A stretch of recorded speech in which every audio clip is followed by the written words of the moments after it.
Hoje a gente vai fazer mais um episódio, né, desse podcast especial do SQVT, do Mês das Mães, e a gente vai trabalhar com um tema bem sensível dentro dos ciclos da vida da mulher, dentro da nossa realidade, das mudanças, né, que é exatamente o ninho vazio, o momento em que a gente já passa por várias etapas, vários processos e a nossa casa ela vai ficando mais silenciosa, mais quietinha. E para falar um pouquinho sobre o ninho vazio, eu convido a Vera, né, para trazer um esclarecer um pouco mais para os nossos ouvintes, para as pessoas que estão nos assistindo, né? O que é esse ninho vazio, Vera? Você que é psicóloga, que é mãe, conta um pouco para nós. O ninho vazio a gente pode nomear como se fosse um mix de sentimentos relacionados a esse processo, a essa transição da saída dos filhos de casa, né? E aí são sentimentos que a gente costuma dizer que eles são simbolizados por um luto. Então, sentimentos de tristeza, de vazio, de até mesmo, né, dependendo da duração, da permanência, de depressão, de ansiedade, de inquietação, de busca de um novo sentido, sabe? De começar a se questionar sobre essa identidade, sobre esse papel de mãe. Então, por isso que é um mix de sentimentos e é mais comum na mulher, até por uma questão cultural, né? Porque essa história do cuidado, do maternal, então é mais relacionada à própria mãe, então a mãe sente de uma maneira mais intensa. Não que os pais não sintam, mas isso é mais colocado para nós como mulheres, né, de maneira mais assim inerente e natural. E aí a gente vivencia, né? Eu já tô até me colocando nesse processo, porque a gente pensa que se prepara para esse momento, mas ele chega e aí a gente é atravessado por esse mix de sentimentos, né? Nós estamos aqui, né, com a doutora Terezinha, com a Alícia, e a gente queria escutar um pouquinho, né, da experiência delas, da vivência delas. Como é que foi, como é que tem sido, né, experimentar esse espaço dos filhos deixarem a casa, da gente ter que refazer os planos e sonhos? Conta aí pra gente ver se consegue, né, Vera, se preparar um pouquinho para esse momento. O ninho vazio, conforme a psicóloga falou, realmente é um mix de sentimentos, né? Eu namorei por 5 anos, em dezembro completaremos 42 de casados, e sempre, tanto eu quanto ele, o marido, fomos muito presentes na vida dos filhos. Se chegava um circo, nós estávamos na primeira fila. Filmes, tirávamos um dia para jantar com os meninos fora. Zoobotânico. Então, a nossa vida foi muito ligada. Nós aproveitávamos naquele momento para conversar, compartilhar experiências, perguntar como estavam indo na escola. E nós sempre trabalhamos de uma forma muito clara, participamos intensamente da vida de todos. E quando o do meio se formou, tinha completado 22 anos no dia da formatura, me pediu para ir para São Paulo, porque queria se preparar para um concurso e que ele via São Paulo um local onde tinha essas oportunidades, já tinha pesquisado, tinha o curso do Damásio. E eu tomei um choque. Para mim foi um mix assim realmente de, por um lado, esse interesse dele de alegria e por outro de tristeza ter que partir com 22 anos para um estado que mal conhecia. Só que eu fazia questão de ir, um mês eu ia, passar sábado, domingo, o marido ia no mês seguinte, e ele estudando.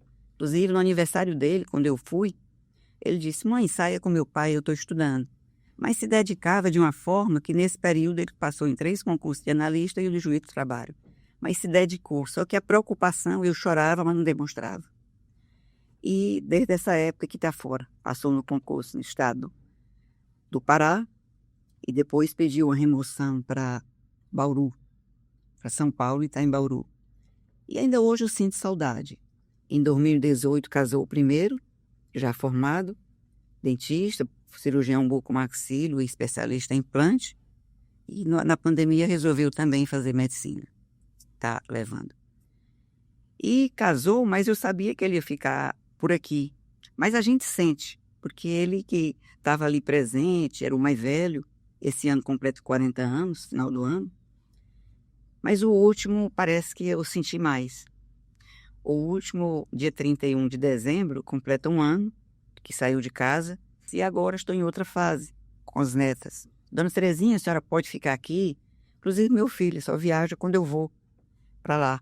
E eu fico feliz. Fico esse que casou, que eu senti muito, chorei muito.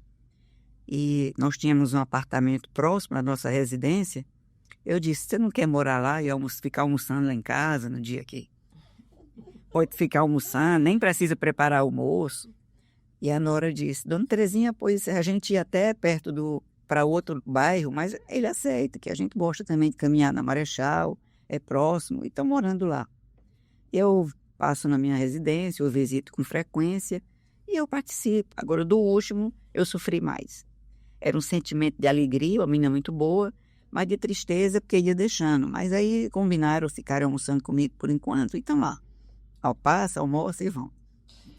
Foram estratégias, né, que você encontrou aí para atravessar esse processo. Foi uma estratégia para atravessar esse processo, porque os outros saíram muito cedo, saiu 22 anos, hoje ele tem 36, e ele tá com um ano só que saiu de casa. Eu acho que esse meio vazio, ele ficou mais vazio com a saída do último, foi assim. E para você, Lícia, como é que tem sido essa travessia? Já superei já superei bastante isso aí, mas foi bem difícil para mim. Foi um mix, realmente. A palavra que define muito para mim isso é mix. Por quê? Porque eu só tenho um filho, né? Eu fui mãe aos 17 anos. Fui mãe muito jovem. E aí fui eu e ele, o pai, até 6 anos. Aí nós nos separamos com 6 anos de casados. E aí a gente continuou, né? O pai dele numa casa, na outra, e ele crescendo sempre com o apoio dos dois, né? A gente abriu mão de todas as brigas, de todas as coisas que pudessem atrapalhar e prejudicar o crescimento saudável da melhor forma que a gente pudesse dar ao nosso filho. E aí hoje eu posso dizer que a gente fez a coisa certa. Então, como eu só tenho um filho, foi muito difícil para mim, né? E aí essa sensação eu tive quando ele casou, né? Agora em outubro de 2025, tá fazendo 10 anos de casado. Ele casou em outubro de 2015. Então, quando ele começou a namorar, ele tinha várias namoradinhas. Quando começou a namorar com essa, que começou a dizer, mãe, a coisa é séria. Aí noivou, eu já comecei a ficar um pouco assustada. Eu disse, agora vai, agora vai mesmo, vou ficar sozinha. E aí eles casaram e essa fase realmente, eu acho que posso definir assim como o primeiro ano do casamento dele foi muito difícil para mim. Porque era ele e ela, né? E assim, aquela vida nova, ele empolgado, reformando o apartamento, construindo o lar dele, planejando o filho. O primeiro filho foi bastante planejado. E eu senti uma solidão muito grande, senti assim uma sensação como se tivessem roubado. Perda de identidade. De identidade. E ali, eu tinha, em que posição eu estaria? E agora, quem eu sou? Quem eu sou E lá. Foi muito difícil, porque tudo era assim, eles dois.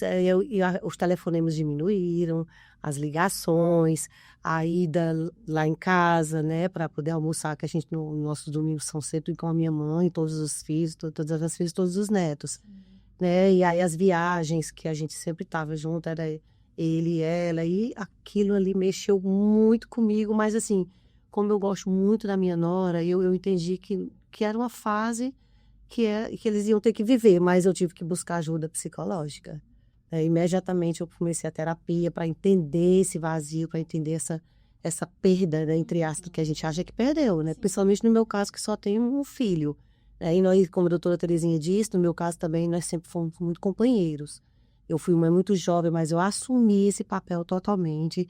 A gente conversava sobre tudo, até mais comigo do que com o pai, né? E aí depois passou o tempo, veio o primeiro neto. E hoje eu posso dizer que eu lido bem com essa questão, mas foi doloroso. Assim como a Alice, eu procurei apoio. Mas eu procurei apoio na leitura, em cursos. Quais foram as estratégias que foram utilizadas, né, dentro desse processo? A psicoterapia ela é algo super aconselhável, né, em vários processos, em ciclos. E aí a gente vai fazendo coisas que se apaixona e que gosta, né? A senhora é uma estudiosa, assim, voraz, então com certeza ajudou muito. Das estratégias, né, que eu adotei, comecei com a terapia realmente, doutora. Eu fui buscar porque eu estava muito mexida. Então eu digo, não, se eu começar aqui pela alma, né, curar a minha alma e esse lado espiritual também, eu vou tá no caminho certo. E uma outra estratégia foi viajar também com as amigas, né? O importante é que cada mãe, né, nesse momento, busque a ajuda ou aquilo que achar que for melhor, porque realmente é preciso partilhar com as outras que vivem esses momentos, porque é difícil. E essa sua fala ela é importante, porque nenhum de nós, né, nenhuma de nós vai atravessar o processo da mesma forma. Vocês, escutando a doutora Terezinha, escutando você, a gente entende que as situações, o contexto do momento influencia. Até ela que vivenciou, né, a doutora Terezinha vivenciou 3 vezes o processo e nenhum foi igual. Nenhum. Né? Porque esse contexto social, o momento que a gente está passando, tem mulheres que coincidem com o período até da menopausa, então tem toda uma questão orgânica, fisiológica, se é o meu primeiro filho, se é a saída do primeiro, olha como é que impactou o primeiro e o último, que de fato o ninho ficou realmente vazio. Então, assim, olhar o processo de cada um de maneira particular e ter esse cuidado de analisar, né, a situação que está e ver que funciona de estratégia para cada uma dessas mulheres, né? É muito, assim, muito particular. Eu acredito que cada um, né, de acordo com aquilo que tem afinidade, de acordo com aquilo que gosta, vai encontrando o seu espaço. E aí, já puxando esse gancho, né? Como é que vocês fizeram para compatibilizar esse silêncio com a questão da vida pessoal, com essa questão do trabalho? Como é que vocês conseguiram, né, fazer essa volta, assim, para si dentro desse contexto, né? Como é que ficou essa mãe, essa mulher, essa profissional dentro desse turbilhão de sentimentos? Funcionou para mim, assim, para poder voltar, né? Voltar para si, voltar para equilibrar, vamos dizer assim, equilibrar a situação, deixar que as coisas voltem mais ou menos ao normal, à normalidade. Eu me voltei muito profissionalmente para cá, para dentro do Ministério Público e também fui fazer uma especialização. E fiz o que eu disse anteriormente, eu comecei a cuidar mais, olhar mais para mim, cuidar mais de mim, da minha rotina, e com essa volta para si mesma, né, que eu comecei a cuidar realmente de tudo o que eu comecei a fazer. Bom, eu tô aqui, então minha vida. Então, minha vida não é só meu filho, tem outros contextos. Aí eu comecei a olhar para os outros contextos ao redor, para as outras coisas que eu tinha ao meu redor que eu tinha que cuidar.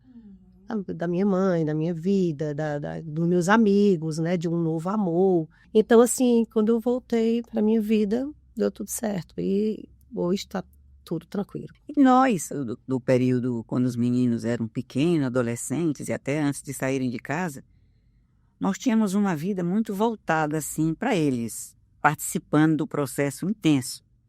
A gente viajava muito. E quando saíram, nós começamos a nos adaptar a um outro processo. Viajar só os dois, seja quando a nora está de plantão, seja para acompanhar uma tarefa ou outra,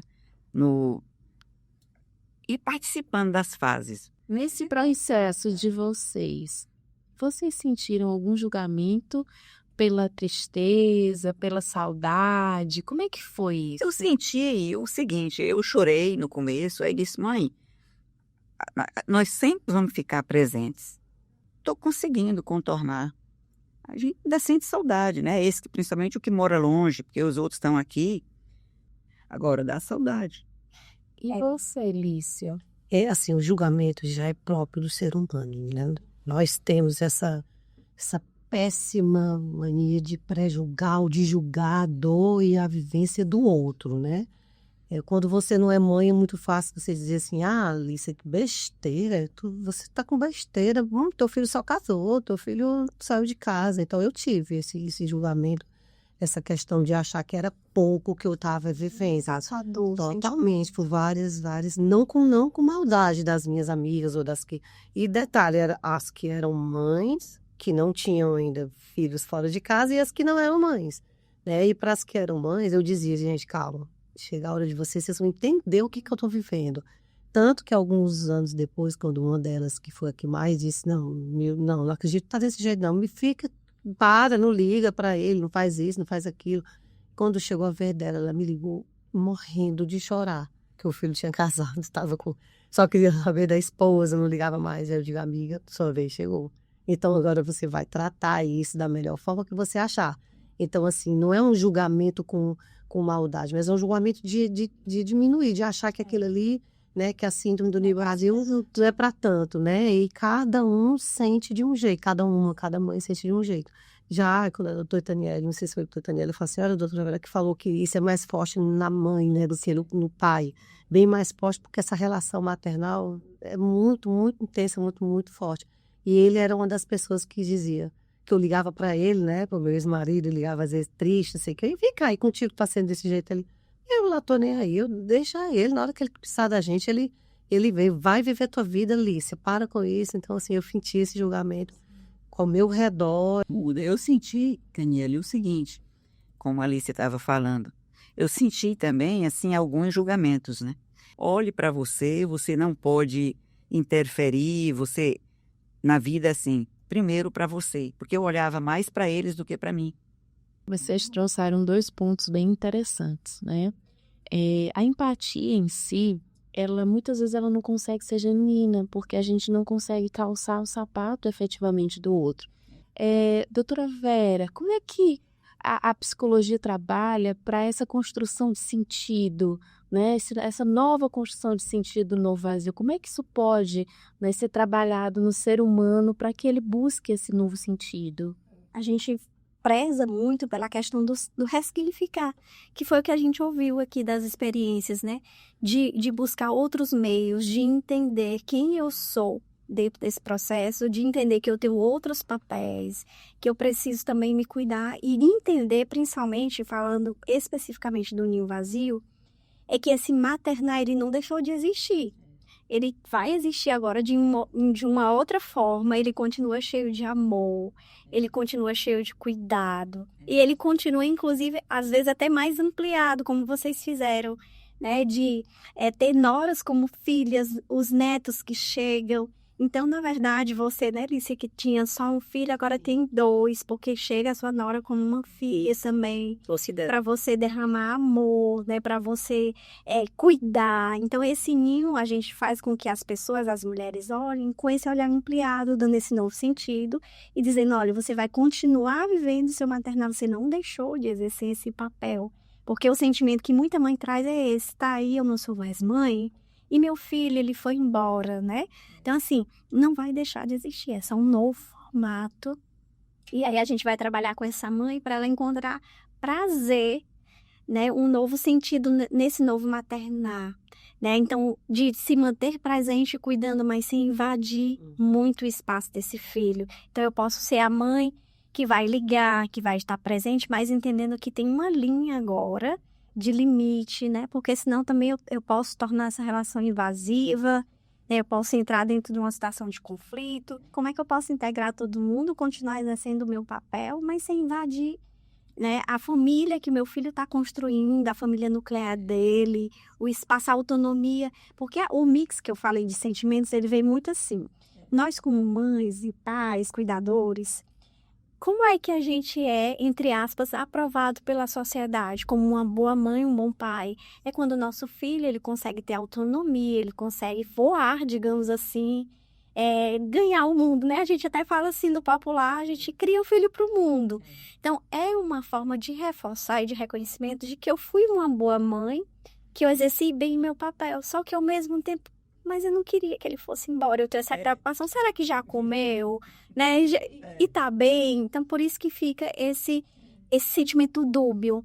Né? Então, encontrar outras formas, doutora, de exercer esse maternar, de dar sentido, de me colocar, me inserir de novo. Porque, de repente, no processo do maternar, eu me impliquei tanto naquele papel que eu esqueci de mim. Que eu esqueci se eu for casada, né? Eu esqueci do relacionamento, eu engavetei muitos projetos. Então agora, quando a gente chama essa mãe para ampliar esse olhar, olha que bom, você vai continuar exercendo o maternar e tem espaço agora para cuidar desse projeto, para fazer uma atividade física, para viajar, para cuidar da relação. Então é muito isso, sabe, doutor? E como a doutora Itaniele falou, né? Muitas vezes a gente projeta dos nossos filhos sonhos que são nossos, desejos que são nossos, e são nossos, não são deles. E a gente tem que ter esse cuidado realmente, né, de não fazer essa projeção. Doutora Vera, a senhora falou aí do papel do psicólogo, né, do terapeuta nesse momento aí, a doutora Taniele até abordou isso. E eu posso lhe dizer, de todas as estratégias, de todas as decisões que eu resolvi tomar, a terapia para mim foi a melhor delas. porque clareou, vocês estudam para isso, né? E Te fez enxergar de outra forma. me fez enxergar de outra forma, exatamente como você falou aí, de outra forma totalmente diferente. Tanto que eu fui construindo uma relação com a minha nora ao longo dos anos que hoje eu acho que ela conversa coisas comigo do jeito que ela conversa com a mãe dela, não tem diferença. Né? Ela se refere a mim, me trata e tem uma relação comigo realmente difícil. E isso é importante, porque assim, o que nós precisamos entender? Que a síndrome do ninho vazio, esse mix de sentimento, ele é genuíno. Né? Não tá errado sentir isso. Eu já ia abordar isso, é errado, ou sei lá por quê. Seja isso, sentir isso. E olha como é cultural também a forma como a gente lida com as emoções. Porque a gente é o tempo inteiro ensinado a esconder, a não sentir, a ser racional. Então, por isso que quando a gente vai passar por um processo desse de luto, porque é um luto, então a gente às vezes se sente até errado, estranho por estar sentindo, como se isso não fosse genuíno. E é genuíno, você está realmente encerrando um ciclo para começar outro. Então, assim, é super tranquilo sentir, tranquilo entre aspas, né? Tranquilo que eu digo assim, é normal, entre aspas também, sentir, isso é genuíno, sabe? Então, entender que isso é genuíno e buscar uma ajuda profissional é uma atitude de muito louvor, de muita coragem, sabe? De alguém que entende assim, que naquele momento precisava, se vulnerabilizou, estava vulnerável e foi buscar ajuda. Então, assim, é muito maravilhoso essa sua atitude, assim como a sua também, doutora Tereza. A minha foi que encontrou suas outras formas. Mas a ajuda profissional para lidar com esse processo, ela é importante porque, de fato, é um luto. Então, assim como a morte, né, que faz parte do nosso ciclo, mas a gente nunca está preparado. E quando acontece, a gente vivencia o luto, acontece com a saída dos filhos também. Então, ter essa sensibilidade, esse entendimento de que eu preciso cuidar disso, estar atenta, até porque se isso se estende demais, já aponta para algo que não está ali dentro do esperado. Tá normal. Assim como o luto pela perda de alguém, eu tô falando da própria morte mesmo, que também se demorar mais de 1 ano, 2 anos, se prolongar demais, a gente já entende que não está dentro do esperado, o luto também pela saída dos filhos. Então, você falou, olha, Vera, foi 1 ano ali muito difícil, os primeiros 6 meses, mas eu já superei. Então, ter essa ajuda profissional, estar com alguém ali para lhe direcionar, fez você entender, opa, passou. E muita gente não vai perceber, talvez se coloque muito tempo nisso, que é onde chega o caso extremo, como eu falei para vocês, de às vezes evoluir para uma depressão. A gente já está chegando, né, no finalzinho do nosso podcast e eu queria perguntar para essas mães que conselhos, né, que aprendizados vocês deixariam para as mães que estão começando a viver esse processo? Então, o que vocês poderiam dizer assim para elas? Eu poderia dizer que é para aceitar o processo natural da vida com naturalidade. Muitos buscam apoio através de profissionais, porque é um luto. E eu pratiquei esse luto com uma fuga da realidade, que eu consegui através das leituras e posteriormente de cursos que eu consegui, através dessas leituras, ter interesse por um determinado tipo de contexto, de cursos, e me ajudou bastante a presenciar essa realidade. E o conselho que eu dou é que aceite com naturalidade, faz parte da vida. Nós temos a consciência tranquila de que fizemos tudo o que estava ao nosso alcance para criar os filhos, hoje cidadãos de bem, e conseguir essa evolução e nos adaptarmos à nova realidade, vivendo bem com as noras, filhas também, com os netos e participando de forma agora diferente com os netos, apoiando naqueles momentos de dificuldade, momento de viagem deles, ficando ali com os netos e assumindo a posição de segunda mãe também. E isso é muito bom. Você, Liz. A mensagem que eu deixo para todas as mães que estão vivendo nesse momento, né, que esse podcast pode ajudar várias mães que estão vivendo esse processo da síndrome do ninho vazio, nesse momento, é que não subestime, tá? Faz parte do processo, essa dor, esse luto, como a doutora Vera falou, e partilhar com as pessoas ao seu redor, partilhar essa dor, né? porque aí pode ao seu lado ter uma outra também que está vivendo e você nem sabe porque não quis falar. Então, assim, a sugestão, o conselho que eu dou, porque eu já vivi isso, é calma. Faz parte da vida, né? É um processo que a gente tem que viver, mas principalmente que não deixe de buscar ajuda, né? E principalmente a profissional, porque, volto a dizer, foi isso que me ajudou muito. E gostaria de encerrar dizendo que os nossos filhos, eles não são nossos, eles são emprestados por Deus. Vera, qual é a tua mensagem? Eu volto a reforçar, é genuíno viver isso, não está errado. Mas saiba entender, se acolher e buscar ajuda, caso seja preciso, porque a gente está falando processo de luto. No processo de luto, inclusive eu fui percebendo isso nas falas de vocês.